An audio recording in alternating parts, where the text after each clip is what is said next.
Hey, what's up guys? Today, I'll show you a horror fantasy film, HELLRAISER Part 2.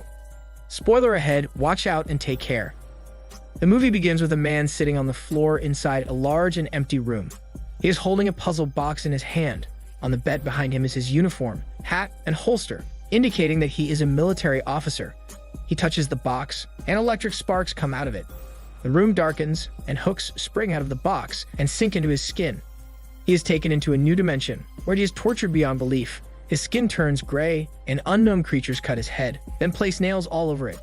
Finally, his transformation is complete. He is now turned into Pinhead, the leader of the Cenobites, a group of otherworldly creatures who like to inflict pleasure and pain. It is now the day after the fortuitous events at Kirsty's house in the previous film. Her father, Larry, was killed by his sadomasochistic brother Frank, who would open the puzzle box and unleash hell into their lives. But the Cenobites managed to drag Frank back to their dimension to be punished. Larry's second wife, Julia, was killed by Frank that night too. Kirsty sent the Cenobites back to their realm by solving the puzzle box. But after surviving that horrific night, Kirsty ends up at the psychiatric hospital. No one believes what she witnessed, and they just think that she is suffering a mental breakdown. When she wakes up at the hospital, she is greeted by the detective handling her father's case. That night, a police officer visits what's left of Kirsty's house and sees a decomposing body inside the laundry hamper. Another skeleton drops behind him, and he shoots it out of surprise. Back at the hospital, the detective continues to grill Kirsty on what really happened the previous night. However, he does not believe one word of the story she's telling. The police officer later discovers the bloody mattress where Julia died. The detective instructs him to take it as evidence for the investigation. Meanwhile, a psychiatric doctor assigned to Kirsty arrives at her room with his assistant in tow. Kirsty is in the middle of a histrionic fit because the detective wouldn't believe her story. Doctor ushers the detective out so he can talk to Kirsty alone. Before he leaves, Kirsty pleads for the detective to destroy the mattress that Julia died on because she can come back from the Cenobites dimension if blood gets on it, similar to how Frank was brought back to the land of the living after her father Larry bled on the floorboards. Later that night, Kirsty wakes up and wanders the halls of the hospital. She comes across a young blonde girl named Tiffany who is playing with puzzles. The assistant appears behind her and tells her that the girl hasn't spoken for months and just keeps playing with her toy puzzles. Kirsty goes back to her room and dozes into a fitful sleep.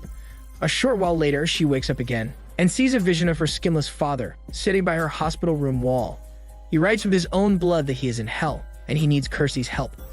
A few seconds later, her father disappears, leaving only the words written in blood. The next day, the assistant visits Kirsty and she tells him about Larry being trapped in hell. Of course, he doesn't believe her and goes to ask Doctor to calm her down. But just before he enters Doctor's office, the assistant hears him on the phone, arranging for the bloody mattress to be taken to his house. Doctor and his assistant go to her room later, and she recounts everything she knows about the puzzle box and the Cenobites.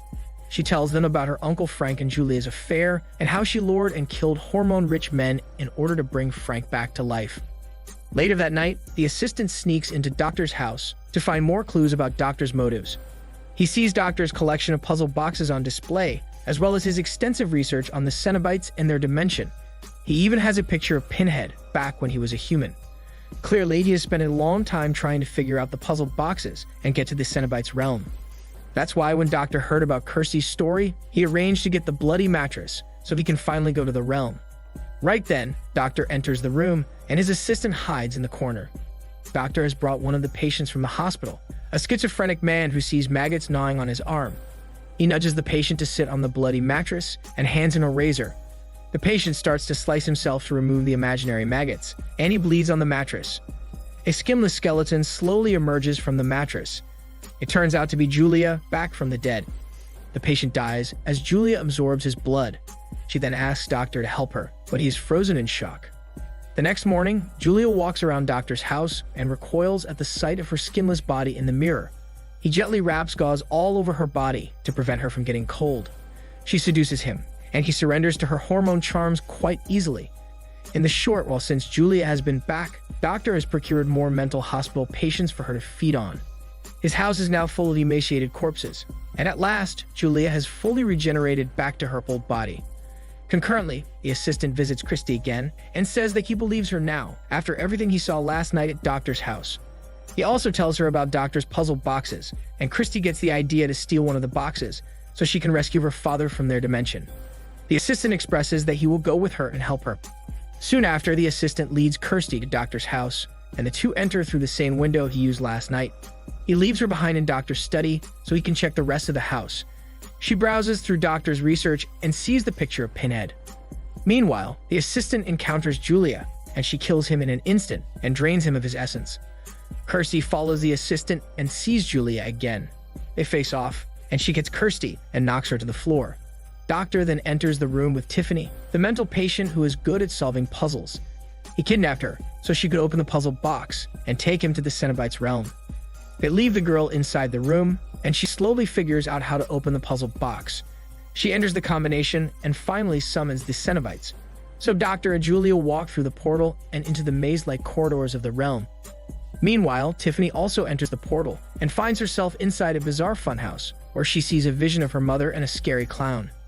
Kirsty wakes up in the other room and quickly finds the portal and enters it.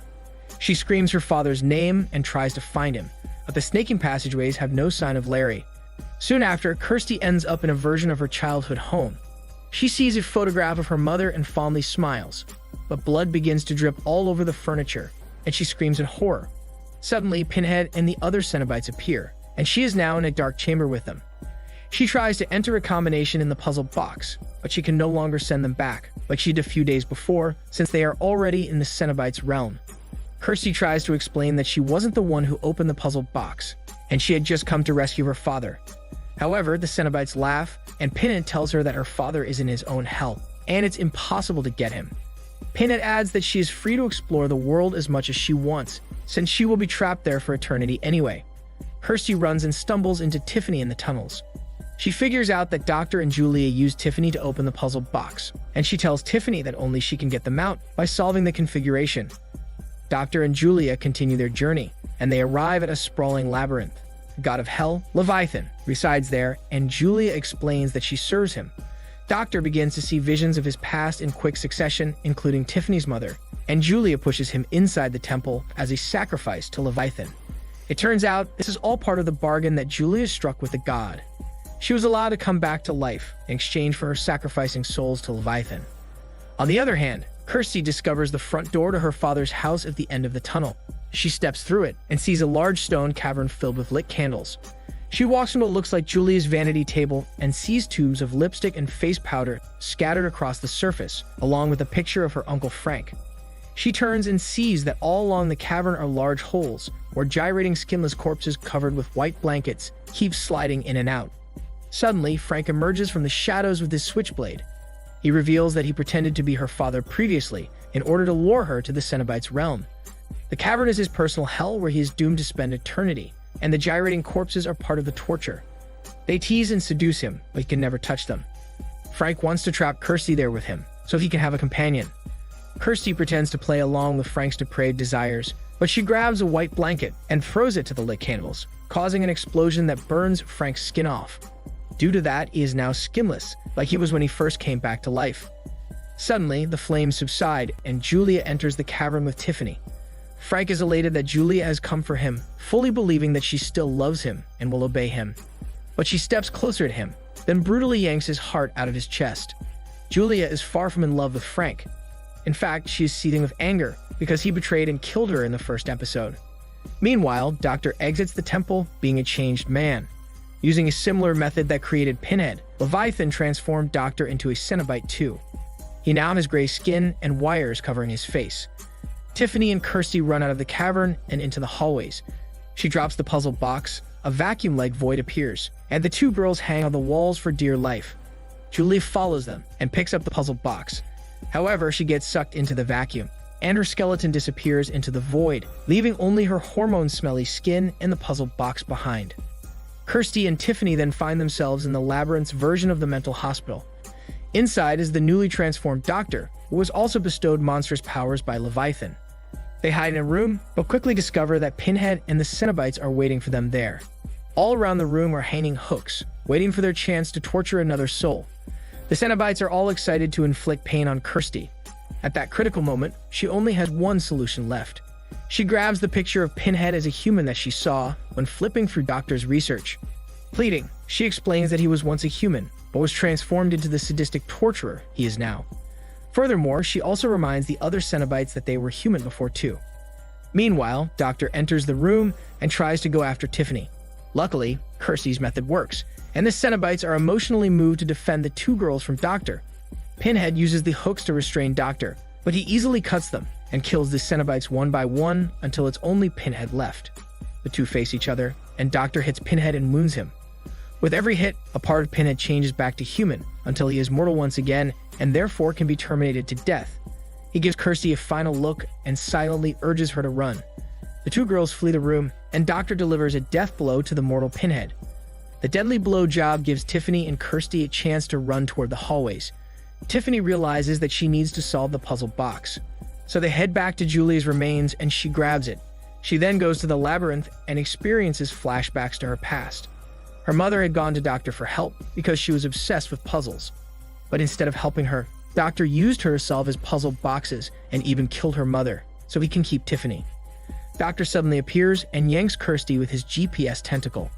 He then stalks closer to Tiffany, who loses her grip on the puzzle box. He gleefully informs the girl that he will eviscerate and torture her. The horny Julia returns and distracts Doctor with her hormones, giving Tiffany the time to pick up the puzzle box and solve the configuration just in time. Doctor finally dies because of that, but Tiffany slips and almost falls. Julia helps her, and it is revealed that it was actually Kirsty, wearing Julia's hormone-smelly skin to distract Doctor. The labyrinth begins to implode, and the two girls escape and return home just in time, before the portal closes. They are now safe and back in Kirsty's hospital room. Afterward, the two girls leave the hospital and embark on a fresh start, free of the horrific experiences they endured. The hospital also closed down in the wake of what happened to Doctor and his assistant. The movie ends with two movers vacating Doctor's home. One of the men inspects the bloody mattress and is yanked inside it by a skeleton. The other mover is frozen in shock as he sees a wooden pillar appear out of nowhere. Nailed to the pillar are various doomed souls who previously opened the puzzle box. The pillar stops spinning soon, and the face of the greasy bearded man from the first film slyly asks the mover what his heart's desire is, indicating that the hellish dimension is far from closed and will definitely continue to claim more souls. This is Daniel's CC Movie Channel. Stay safe and enjoy your day.